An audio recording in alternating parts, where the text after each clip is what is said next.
This is the Iron Cross, one of Nazi Germany's highest military honor, and this man receiving it from Hitler's own officers? Well, he is British, not just British. He is a criminal, a safecracker, a con man who spent years robbing London's elite. But here's what the Germans celebrating him did not know. You see this ceremony? It is the greatest con in espionage history, because this man just pulled off something so audacious, so impossible, that if I told you in a movie script, you would throw it in the trash and call it unrealistic. His name is Eddie Chapman. His code name, Agent Zigzag.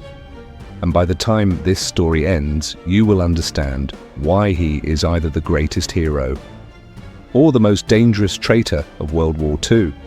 The problem is that even today, nobody knows which one he really was. November 16th, 1914. While Europe tears itself apart in the Great War, Edward Arnold Chapman is born into poverty in a forgotten mining town. His father was an alcoholic ship engineer turned failed pub owner. His mother was overwhelmed and distant. At 17, Chapman joins the Coldstream Guards, which was one of Britain's most elite regiments. He was tasked with guarding the crown jewels at the Tower of London. Imagine the irony, a future master thief protecting the nation's treasures.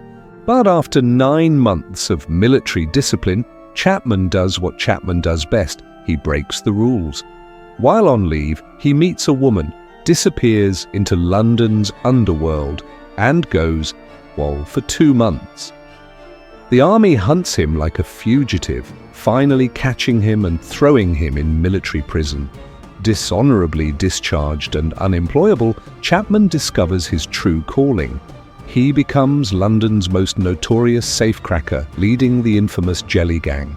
These were criminals who used gelignite explosives to crack the safes of London's wealthy elite. And here's the thing that made Chapman different from every other criminal. He never used violence, never carried a gun, never hurt anyone. He was a gentleman thief in an age of brutal gangsters. Keep that in mind, it becomes important later. On Sunday evening, 1939, at the Hotel de la Plage in Jersey, Chapman is dining with his fiancée Betty Farmer, enjoying what he thinks is just another romantic dinner. The scene is perfect with crystal glasses, expensive wine, the sound of waves outside. Then Chapman sees them through the window. Plainclothes police moving with purpose. Chapman knows instantly they are here for him. His criminal empire is about to collapse, but Eddie Chapman doesn't surrender. He crashes through a closed window, glass exploding everywhere, diners screaming pure chaos. It's like something out of a movie, except this is real life. But luck runs out. Chapman is caught the same night during a botched burglary and sentenced to 2 years in Jersey prison. For most criminals, this is the end of the story. For Chapman, it's about to become the beginning of the greatest adventure in espionage history. Because on June 30th, 1940, something extraordinary happens. German forces invade the Channel Islands. This was the only British territory that Hitler will successfully occupy during the entire war. Suddenly, Chapman finds himself in a Nazi-controlled prison. And that's when this career criminal has an idea so audacious, so completely insane that it will either get him shot as a traitor or make him the most valuable spy of World War II. Here's what separates Eddie Chapman from every other person in history. While everyone else in Nazi-occupied territory is trying to survive, Chapman sees opportunity. He spends weeks crafting a letter to German authorities in perfect German. His pitch is brilliant and it says, "I'm a British criminal. Your enemy is my enemy. They've been hunting me for years. Let me help you destroy them from the inside." The Germans are intrigued. Here's a British criminal with specialized skills, intimate knowledge of Britain, and genuine reasons to hate his own government. But they need to test him first.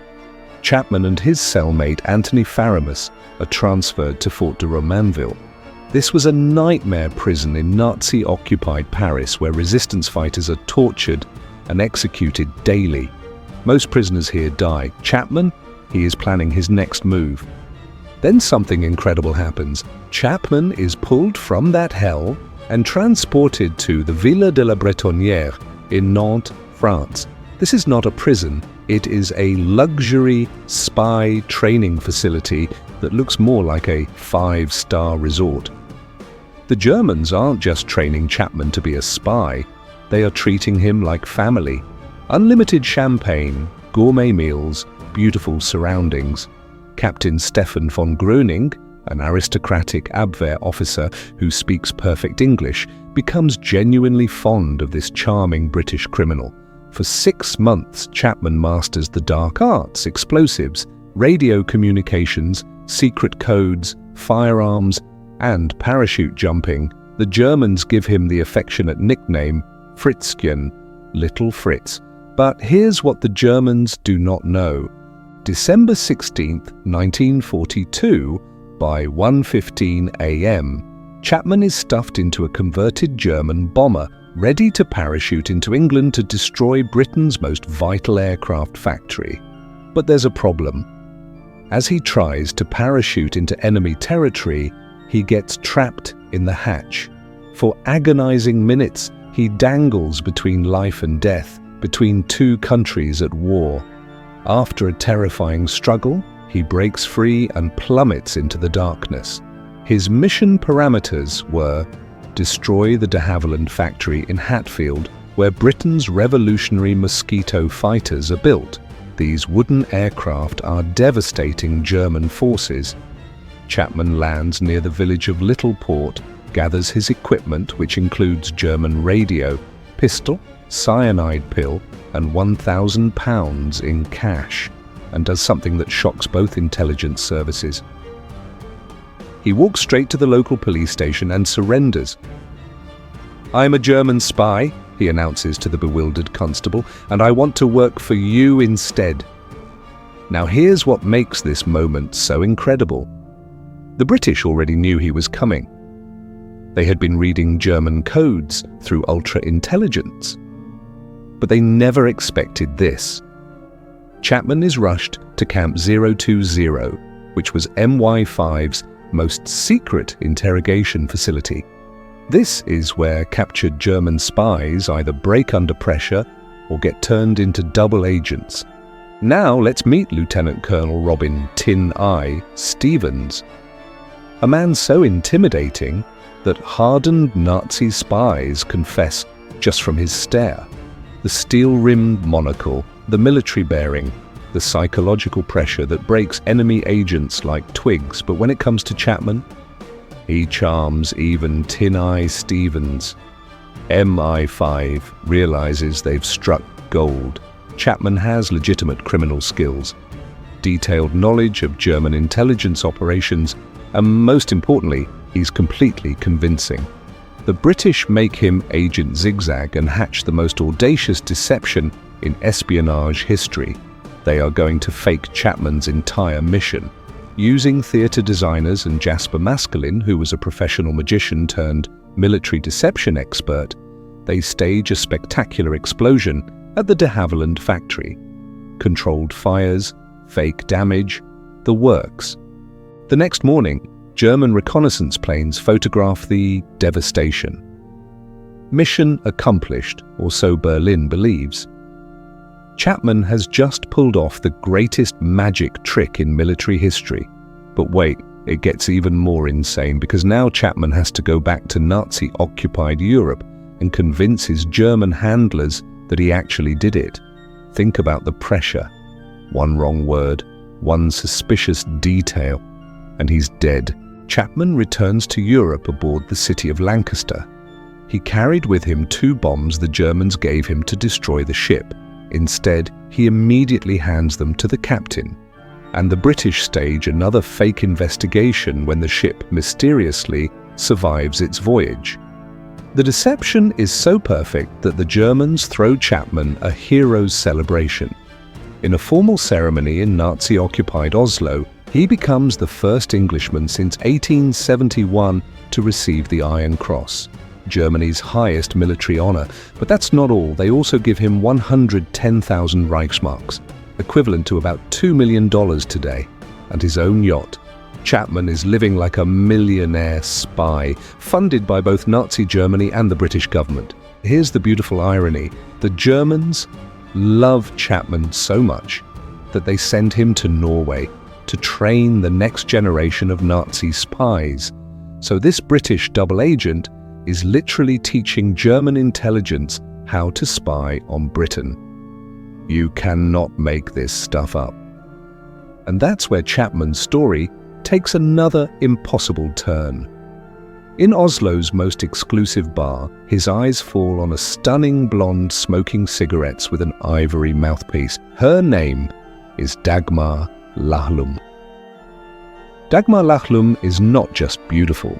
She is working as a model while secretly operating with the Norwegian resistance. Chapman, thinking she's just another good-time girl, approaches her. She, thinking he's a German officer, is polite but wary.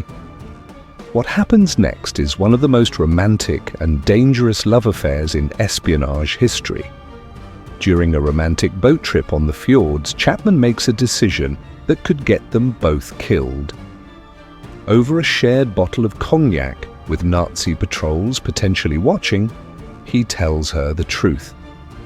"I'm not German," he whispers. "I'm British intelligence." Dagmar's shock turns to overwhelming relief. She's not falling in love with a Nazi. She is falling in love with an Allied spy fighting the same war she is. They become an unofficial intelligence team. Dagmar helps Chapman photograph Nazi defenses, identify collaborators, and gather intelligence on German operations. Chapman uses her first name Dagmar as his radio security code, a romantic gesture that could expose them both. They move in together in an apartment abandoned by a Jewish family murdered by the Nazis, a constant reminder of what they're fighting against. By June 1944, just weeks after D-Day, Chapman parachutes back into England for his final mission, which was to report on V-1 flying bomb accuracy and British radar defenses. This landing goes horribly wrong. He crashes onto concrete, loses several teeth, and is barely conscious. But he keeps going. For months, Chapman feeds the Germans false information about their V-1 rocket attacks on London, deliberately misdirecting their aim and potentially saving thousands of civilian lives. By November 1944, MI5 has had enough. Chapman is becoming careless, associating with criminals and drawing unwanted attention.